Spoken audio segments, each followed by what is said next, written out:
Hola a todos, siento no haber puesto un video por Navidad. Ya que, la oración y unión con Dios es mucho más importante que el estudio. Ese es mi mayor consejo para todos. La teología, patrística, cristología, o metafísica no son importantes si no tienes oración. Esa fue una de las causas del por qué Tomás de Aquino dejó la escolaridad. Ahora sí, gracias a todos por esperarme ya que me cuesta como 4 horas hacer los videos, pero va, empecemos. Capítulo 1. Fundación, organización y sedes apostólicas de la Iglesia Católica Ortodoxa, siglo I al III. Antes de Nicea, o de la Biblia, la Iglesia ya tenía estructura. La Iglesia nació antes de la Escritura, o de los concilios. Dicho mismo por Cristo al darle autoridad a Pedro por primero al confesar que Cristo es el Hijo del Dios viviente y recibir las llaves del reino de los cielos. Una prefiguración de Isaías 22, 21, donde dice: pondré la llave de la casa de David sobre su hombro. Abrirá, y nadie cerrará, cerrará, y nadie abrirá. Y lo que ate en la tierra quedará atado en los cielos, y lo que desate en la tierra quedará desatado en los cielos, y después a los apóstoles para que sean igual en autoridad que Pedro recibiendo las llaves por igual. Yo os aseguro, todo lo que atéis en la tierra quedará atado en el cielo, y todo lo que desatéis en la tierra quedará desatado en el cielo. Si bien podemos estar seguros de que las llaves pertenecen a la autoridad interpretativa y eclesiástica, la interpretación de la Iglesia primitiva era que esta autoridad era compartida por todos y no solo de uno. Desde los patriarcas de la ley levítica a los fariseos y con el sacerdocio de Melquisedec que lo cumplió y perfeccionó de manera eterna. Hasta los apóstoles y los obispos, no solo por Roma. La sucesión apostólica nace como el cumplimiento del sacerdocio de Melquisedec, para también que Cristo al perfeccionarlo en lo que llamamos la divina liturgia, donde recibimos la Eucaristía en base a la sucesión de patriarcas y sacerdotes levíticos, ahora como seguidores de Cristo y un cuerpo visible en cual siendo que la Iglesia es el cuerpo visible y Cristo la cabeza de la Iglesia. Cosa que no pueden ser separados porque la Iglesia es la esposa de Cristo y Cristo es el esposo de la misma. Se les concede esta autoridad a los apóstoles después de su resurrección, al recibir el Espíritu Santo no solo para que ellos perdonen los pecados, cuando se debían confesar unos con otros, sino de pasar la autoridad de ser alguien que gobierne la Iglesia y le dé orden, un obispo. Ser sucesor de los apóstoles no es heredar un título, es recibir una misión viva. Los apóstoles no dejaron ideas sueltas, dejaron oficios. Y esos oficios no podían morir con ellos. Por eso, cuando un apóstol moría, no se reinventaba la Iglesia, se continuaba. Ser obispo no significa ser más santo, significa cargar con una responsabilidad histórica. Custodiar la fe recibida, enseñar lo mismo que enseñaron los apóstoles, y mantener a la Iglesia unida. Esto es lo que se llama la sagrada tradición, lo que no se escribió pero se mantuvo en la boca de cada sucesor y sus enseñanzas de los apóstoles intactas, gracias a que el Espíritu Santo de mantener viva la verdad como prometido. Esto es lo que se llama la sucesión apostólica. La Iglesia primitiva, católica ortodoxa, distingue entre leer la Escritura que es entre todos, creer y vivir la fe entre todos. Pero interpretar de forma normativa, doctrinal, solamente los obispos en sucesión apostólica. ¿Excluye esto a los laicos o teólogos? No. Teólogos, catequistas y fieles enseñan, explican y defienden la fe. Pero no definen dogma, no interpretan contra la Iglesia. En el caso de los concilios la interpretación es en comunión. En la Iglesia antigua, ortodoxa, es. Ningún obispo define solo, la doctrina se expresa en sínodos, en concilios y en consenso eclesial. Ya que, la interpretación personal sin autorización de un sínodo es gravemente perjudicial y puede llegar a una distorsión en la escritura. Pero no significa que los laicos no puedan leerla, sino que también alienta a los creyentes a estudiar y buscar entendimiento dentro de la tradición ortodoxa para que el Espíritu Santo los guíe a la verdad, y no caer en malinterpretaciones personales que lleven a una separación, herejía. Ahora bien, expliquemos en un resumen de la historia de cómo era la organización de las sedes apostólicas en los primeros años del cristianismo. La primera sede apostólica, Jerusalén, la sede madre. Jerusalén es donde Cristo muere, resucita y envía al Espíritu Santo. fue perfeccionada y fundada por Cristo gracias al Espíritu Santo en Pentecostés. Aquí la Iglesia nace como cuerpo vivificado por el Espíritu. Liderada por Jacobo, Santiago, hermanastro de Jesús, hermano del Señor, según la tradición ortodoxa, hijo de José de un matrimonio anterior, del cual quedó viudo, no un hijo biológico de la Virgen. Se convirtió en el primer obispo de Jerusalén y presidió el concilio de Jerusalén y tomó el liderazgo del mismo. Antioquía. La Iglesia enviada al mundo. En Antioquía, el cristianismo deja de ser percibido como una secta judía y se manifiesta como fe universal. Aquí los discípulos reciben por primera vez el nombre de cristianos. Pedro, uno de los 12, ejerció liderazgo pastoral en Antioquía antes de llegar a Roma. En esta sede enseñó, presidió y corrigió, como atestiguan los Hechos y la carta a los Gálatas. Antioquía se convirtió en el primer gran centro misionero gentil bajo su ministerio. Su función episcopal aquí muestra que su autoridad no estaba ligada a una sola sede, sino a su misión apostólica.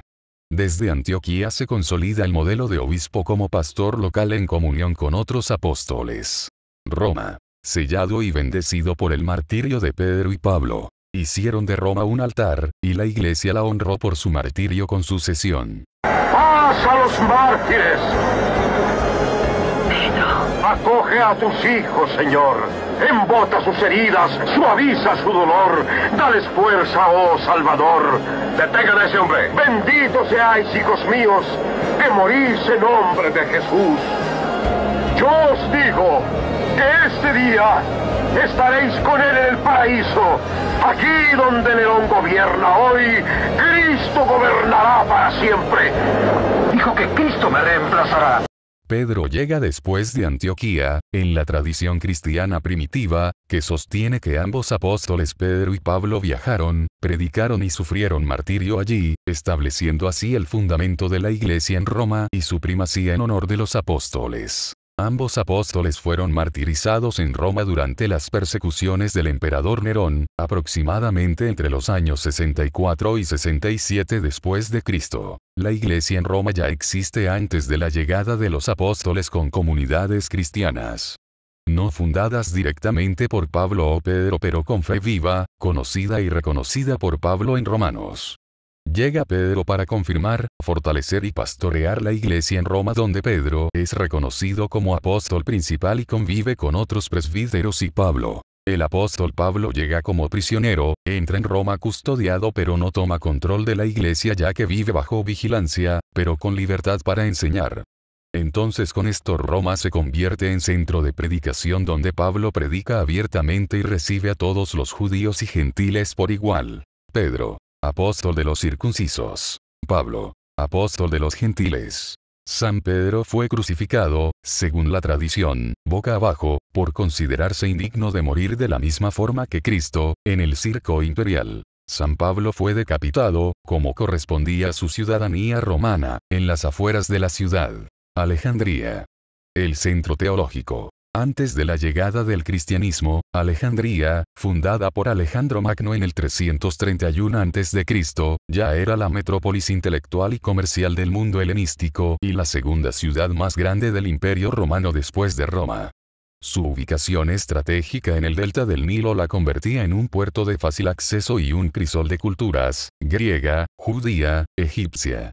Se cuenta que San Marcos al entrar en la ciudad, se le rompió una sandalia. El zapatero que la reparó, Aniano, se convirtió tras ser sanado milagrosamente de una herida y fue posteriormente ordenado como el segundo obispo de la ciudad. La transformación de Alejandría en una sede apostólica principal se debió a una combinación de su fundación apostólica por San Marcos el Evangelista. La tradición constante atribuye la fundación de la iglesia de Alejandría a San Marcos alrededor del año 42-43 después de Cristo. San Marcos, autor del Evangelio más antiguo y discípulo de San Pedro, fue enviado a Egipto por Pedro y se convirtió en el primer obispo, más tarde, patriarca, de la ciudad.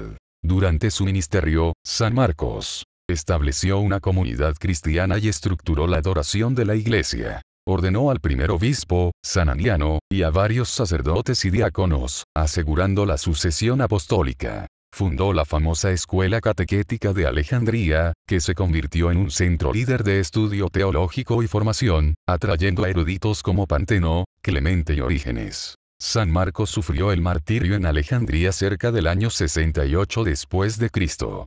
Sus reliquias permanecieron allí hasta que mercaderes venecianos las robaron en el año 828 para llevarlas a Venecia, Creta, Filipos y Corinto, sedes menores o sedes paulinas. Aunque inicialmente podrían considerarse puntos menores en comparación con centros como Jerusalén o Antioquía, se convirtieron en sedes apostólicas clave gracias a la misión de San Pablo y su posterior organización del ministerio cristiano en ellas.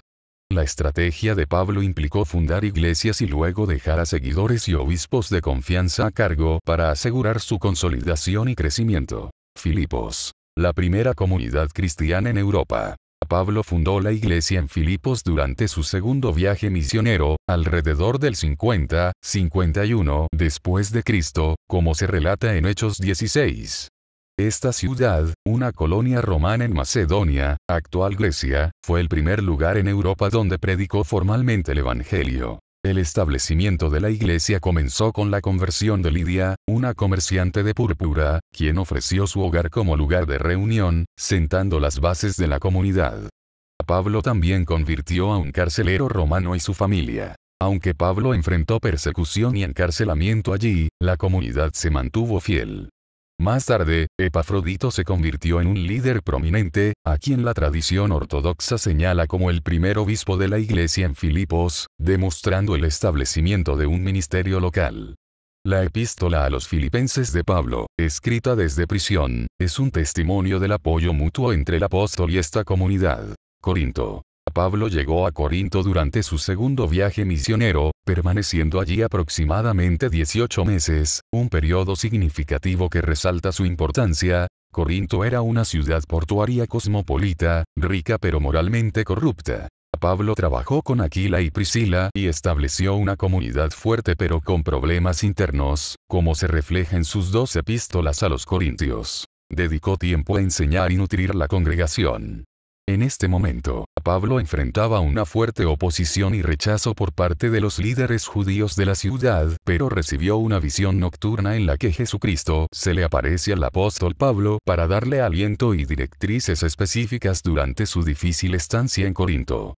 La correspondencia de Pablo a los Corintios no solo aborda problemas doctrinales y de conducta, sino que también establece directrices claras para la organización y el liderazgo de la iglesia. Creta. Restauración del orden y el rol de Tito. La visita de Pablo a Creta probablemente ocurrió después de su primer encarcelamiento en Roma. Aunque no se detalla en Hechos, la epístola a Tito confirma su misión allí. La iglesia en Creta enfrentaba desafíos significativos debido a la reputación de sus habitantes, cretenses, siempre mentirosos, malas bestias, glotones perezosos, y la presencia de falsos maestros. Pablo dejó a su colaborador Tito en Creta con la tarea específica de poner en orden lo que quedaba por hacer y establecer obispos en cada ciudad, transformando la isla en una sede episcopal con Tito como su primer obispo. La sede imperial, Constantinopla. La Nueva Roma. La refundación de la antigua Bizancio por el emperador Constantino en el año 330 DC como la nueva capital del imperio. Al convertirse en la sede imperial o Nueva Roma, la ciudad adquirió una relevancia política que no tenía respaldo en una tradición apostólica antigua, a diferencia de Roma, Antioquía o Alejandría. La legitimidad eclesiástica de Constantinopla se consolidó a través de dos concilios fundamentales. Concilio de Constantinopla, 381. El Canon 3 estableció que el obispo de Constantinopla debía tener la primacía de honor inmediatamente después del obispo de Roma, precisamente porque la ciudad era la Nueva Roma. Concilio de Calcedonia, 451. El Canon 28 reafirmó esta posición, otorgando a Constantinopla prerrogativas iguales a las de la antigua Roma, basándose en su estatus de capital imperial y ciudad de residencia del emperador y el Senado. Aunque originalmente su ascenso fue político, se desarrolló una tradición para dotar a la sede de una base espiritual similar a las otras. Se atribuyó su fundación al apóstol Andrés, quien, siendo el primer llamado y hermano de Pedro, servía para justificar su importancia religiosa frente a la primacía de Roma. Tras el Pentecostés, San Andrés se dedicó a la labor misionera, viajando extensamente por diversas regiones, incluyendo Asia Menor, Tracia, Escitia y Acaya. Acaya, Grecia. Fue el destino final de su misión. Predicó extensamente en esta provincia romana y sufrió su martirio en la ciudad de Patras. Allí fue crucificado en una cruz en forma de X, Cruz de San Andrés. Por orden del procónsul Egeas. La tradición relata que alrededor del año 38 después de Cristo, Andrés fundó la sede episcopal en Bizancio y nombró a su discípulo Estaquis como el primer obispo de la ciudad. Esta tradición cobró especial importancia para la Iglesia de Constantinopla, que buscaba afirmar su prestigio y origen apostólico, equiparándose a las sedes de Roma, Alejandría y Antioquía, que también reclamaban fundaciones apostólicas, San Pedro y San Marcos, respectivamente. San Andrés era el hermano mayor de San Pedro, el apóstol a quien la tradición considera el fundador de las sedes de Roma, Antioquía y Alejandría. La relación de hermandad entre los apóstoles Andrés y Pedro simboliza la conexión entre las iglesias de Oriente y Occidente.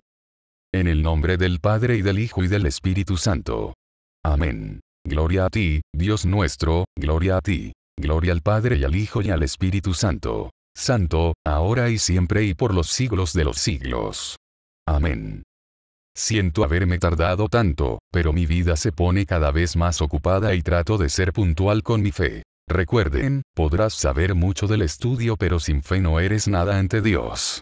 Les recomiendo el canal de mi amigo Lilius, apenas va empezando y él es motivado para el sacerdocio, tiene muy buen contenido para traer, pero por favor no nos presionen, somos jóvenes y lentos XD. Bendiciones a todos.